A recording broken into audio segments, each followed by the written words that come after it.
Bonjour, Sandra Nicolet du cabinet Bismuth Avocat. J'ai le plaisir de vous retrouver cette semaine pour notre nouvelle édition du H.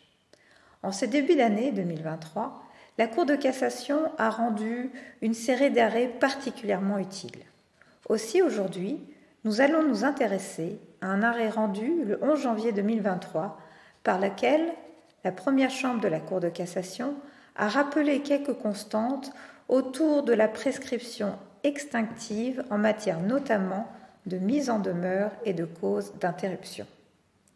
Les questions de prescription extinctive ne sont pas réputées pour être les plus simples. Dans cette décision du 11 janvier 2023, la Cour de cassation rappelle tout d'abord que le défaut de réception effective par la caution de la lettre de mise en demeure envoyée par recommandé n'affecte pas sa validité. C'est bien au jour où la mise en demeure adressée au garant qui doit être fixé le point de départ du délai de la prescription extinctive de son action. Peu importe que la lettre de mise en demeure ait été retournée à son expéditeur avec la mention « non réclamée ».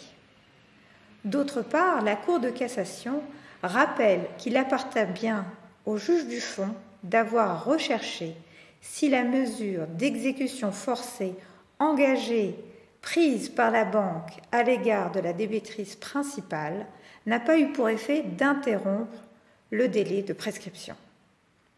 Il est certain que cet arrêt vient apporter des précisions d'une grande utilité tant pour la banque que pour la caution, en matière de règles de prescription applicables à leur action respective. C'est ainsi que la Cour de cassation a cassé l'arrêt de la Cour d'appel sur ces deux points et renvoyé à une Cour d'appel de renvoi, celle de Dijon. Pour plus de précision, je vous invite donc à vous reporter à notre article sur le sujet. Je vous souhaite une excellente lecture de notre H et vous dis à très bientôt.